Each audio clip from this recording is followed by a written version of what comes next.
Hello everyone. तो कैसे हैं आप सभी लोग। आई होप आप सभी बहुत बढ़िया होंगे गाइस। तो गाइस, जैसा कि मैं एक हफ्ते से बीमार चल रही थी, जिस करके मैं घर का कोई भी काम कर नहीं पा रही थी और मेरे घर में काफी ये मतलब डर्ट वगैरह हो गई थी, गंदगी जमा हो गई थी।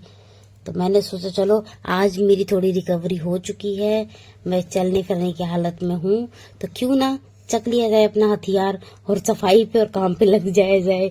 तो मैंने वही किया। सबसे पहले मैंने उठाया एक साफ सुथरा कपड़ा, उसके बाद मैंने अपनी फ्रिज को चमकाया, जो कि बहुत ही खूबसूरत सी मेरी फ्रिज है, जो हमें गर्मियों में ठंडा ठंडा पानी देगी और आइसक्रीम भी। उसके बाद मैंने की अपनी प्यारी प्यारी अलमीरा को साफ। अलमीरा काफी लंबी है तो मेरा हाथ जाता नहीं है, तो मैं स्टूल लगा के उस पर चढ़ जाती हूँ। और ये देख सकते हैं कितना शाइन मार रही है साफ करने के बाद, बहुत ही अच्छा लग रहा है। तो पूरा एक एक कोना मैंने अच्छे से चमकाया, एक एक गंदगी को ढूंढ ढूंढ के निकाला बढ़िया से। देख सकते हैं आप, ये देखिए पूरा अच्छे से। और उसके बाद ये साफ करने के बाद फिर मैं आ गई थी मिरर पे और ये बना रही थी मैं पोज। लेकिन पोज मेरा पूरा प्रॉपर आया नहीं, क्योंकि जो फ्लैश लाइट थी वो रिफ्लेक्ट हो रही थी। रिफ्लेक्ट होने के कारण मेरे फेस पे जो इसकी रोशनी है वो रोशनी पड़ रही थी, तब करके अच्छे से वीडियो बन नहीं पाई। फिर इतने सारे टाइम का जो कपड़ा इकट्ठा था 2-3 दिनों का, मैंने सोचा चलो वो भी धो देते हैं। और ये हमारा फ्लोर मैट था, इसको भी अभी मैंने पिछले हफ्ते इसको धोया था, तो ये फिर गंदा हो गया। बहुत ढीठ है ये, बार बार गंदा ही होता रहता है। तो इसको फिर मैंने इसको भी इकट्ठे करके धो लिया था।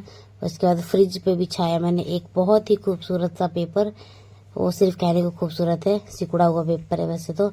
उसके बाद सारी चीजें जो मैंने फ्रिज से उतारी थी, जो फ्रिज पे लगी थी, उसको रिकॉग्नाइज की। और ये वही गुल्लक है जो मीशो पे मिलता है। मीशो पे जो मिलता है 1 लाख रुपए जिसमें स्टोर होते हैं, तो मैंने ये वो गुल्लक ऑर्डर किया था। और इसमें अभी मात्र मैं सिर्फ 200 रुपए जमा कर पाई हूँ और जमा नहीं कर पाई हूँ अभी, तो मुझे बहुत टाइम लगेगा 1 लाख रुपए जमा करने में। 1 lakh is a big amount for me. अब ये जो मतलब है ना। उसके बाद मैं ये अपने प्यारे प्यारे से ब्लैक से जो कप थे, इनको मैं डेकोरेट करने लगी थी। एक लाइन में मैंने 3 लगाया, उसके बाद इसके ऊपर फिर 2 कप और रखे। और ये इतने सुंदर लग रहे थे, छोटे छोटे चौरस चौरस से, बहुत ही प्यारे लग रहे थे। और जो लास्ट का 1 कप बचा था उसको उठाकर मैंने इन सभी के ऊपर रख दिया, सबसे टॉप पे रख दिया। और ये देखने में कितना looks very pretty, looks so classy ऐसा लग रहा था।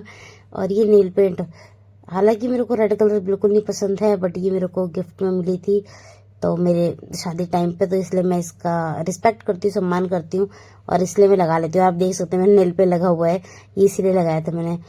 और वो रोजमेरी की वो थी, बॉटल थी पत्तियों की। ये सारा करने के बाद आप ये देखिए कितना सुंदर लग रहा है। सारा मैं आपको ओवरव्यू दिखा देती हूँ। ये देखिए कितना प्यारा लग रहा है। ये देखिए ये ऑयल है, वो पत्थर की कटोरी कितनी प्यारी थी। और ये मेरे हस्बैंड की घड़ी है, इसको भी मैंने आज वो पाना भूल गए थे शायद, तो फ्रिज पे ही छोड़कर चले गए थे। और ये लिप बाम है, इसको मैं कभी कभी लगाती हूँ, लिप बाम कह लीजिए आप या लिप टिंट कह लीजिए, एक ही बात है। और ये वही है, ये वो मुजस्समा बोलते, क्या बोलते हैं, आई डोंट नो क्या बोलते हैं। तो ये वही है जो मैंने बनाया था उस दिन, और ये फाइनली पूरा हो चुका था बड़ी मशक्कत के बाद। और ये कुछ पुरानी एल्बम्स थी, फोटोज थी, तो ये मैं किसी और टाइम आपको फुर्सत से दिखाऊंगी। तो ये मैंने वापस रख दी थी उठाकर, काफी ओल्ड है, मतलब आप पहचान भी नहीं पाएंगे, है ना। तो जब पहचान नहीं पाएंगे तो फिर फायदा क्या दिखाने का, चलो छोड़ो, क्या करना देख के, है ना। मैं तो आपको सामने से दिख ही रही हूँ फिर। और ये सारी मेरे हफ्ते की पूरी दवाइयाँ हैं, रिपोर्ट वो है, अल्ट्रासाउंड की रिपोर्ट है। उसके बाद ये सारे कपड़े उठा के और मैं चलती बनी थी इनको भिगाने के लिए। सारे कपड़ों को मैंने एक एक करके सर्फ के पानी में अच्छे से नहला के कपड़ों को इनको मैंने भीगने के रख दिया। उसके बाद उठाया मैंने ये झाड़ू उठा के फिर मैंने घर में लगाई झाड़ू, घर की करी पूरी सफाई। और ये देख सकते हैं आप, ये है मच्छर मारने का रैकेट, ये मच्छर मारो यंत्र है ये।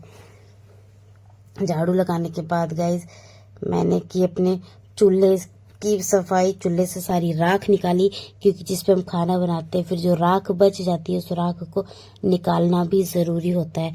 और उन राखों को मैं अपने प्यारे प्यारे हाथों से ही निकाला था, कोमल कोमल हाथों से। हालांकि मैंने कभी ये चीजें एक्सपीरियंस नहीं करी हैं, बट अब टाइम ऐसा है कि करना पड़ता है, क्या कर सकते हैं, सब कुछ मतलब चलो ठीक है। फिर पोछा चक के ले आती हूँ, फिर सोचती चलो झाड़ू मार दिया तो थोड़ा पोछा भी लगा के फर्श का थोड़ा ही चमका दिया जाए। तो मैंने फिर फर्श को चमका दिया। उसके बाद पानी बाल्टी में भरने को रख दिया ताकि मैं कपड़े को धो सकूं। पानी बहुत थोड़ा थोड़ा आ रहा था और ऊपर से इसके टैप में भी नहीं था, और ये बर्तन भी मैंने इकट्ठे कर लिए थे धोने के लिए। सारे बर्तनों को इकट्ठा करके फिर एक एक करके बर्तनों की मैंने सफाई करी। पहले तो जूठे बर्तन साफ किए, ये भी साफ हो गया। उसके बाद सारा काम मेरा डन हो गया और मैं चल दी नहाने के लिए। तो आज मैंने अपने लिए पहनने के लिए ये ड्रेस सिलेक्ट करी थी, ब्लैक जैगिंग और ब्राउन शर्ट। ये ब्राउन शर्ट मुझे बहुत पसंद है, मेरी फेवरेट है, काफी प्यारी लगती है, मेरे ऊपर बहुत खिलती है, अच्छी लगती है। तो मिलते हैं आपसे हम नहाने के बाद। रेडी हो गया और ये रही मैं, टेंटन है। तो कैसी लगी गाइस में आपको मुझे बताना। उसके बाद आज मेरे खाना सवेरे बनने लग गया था, क्योंकि मुझे लगी थी जोरों की भूख। तो ये जी था सोयाबीन जिसको मैंने कद्दूकस कर दिया था, और चाय थी मेरी फेवरेट कोने में, ये चावल पक रहे थे, और ये तड़का अच्छे से बिल्कुल इसी ग्रेवी हो रही थी। और आलू जो है पोटैटो, मैंने उसको पहले ही उबाल के रख लिया था अच्छे से मैश करके। और ये ऐसे मोमोज भी ऐसे बनता ना। तो फिर उसके बाद ये रहा हमारा मैश पोटैटो। उसको फिर हम अच्छे से मिक्स करेंगे कुकर में। अभी तो तड़का हो रहा है, पहले तड़के को पकाएंगे बढ़िया से। जब तड़का एकदम रेड हो जाएगा, खुशबू आने लग जाएगी, फिर डालेंगे उसमें पोटैटो और जो हमने कद्दूकस किया हुआ है, कद्दूकस के चिल्लर में मैंने इसको फाइनली चॉप किया हुआ है, वो न्यूट्री को। और उसी प्रकार से मैंने लॉकडाउन में ना मोमोज भी बनाए थे, ट्राई किया था मैंने, अच्छा बन गया था। और ये ना निकाल के तड़का खाने के लिए मेरी नंद मांग रही थी, कहती दे दो भाभी, ये अच्छी लगती है इसकी चटनी। मैंने कहा ठीक है ले लो, आप खा लो अगर आपको अच्छा लगता है। तो ये 2-3 कलछी उनको दे दी मैंने। और ये देखिए। तो गाइज आपको कैसा लगा मेरा व्लॉग, कमेंट करके बताएं। Bye bye.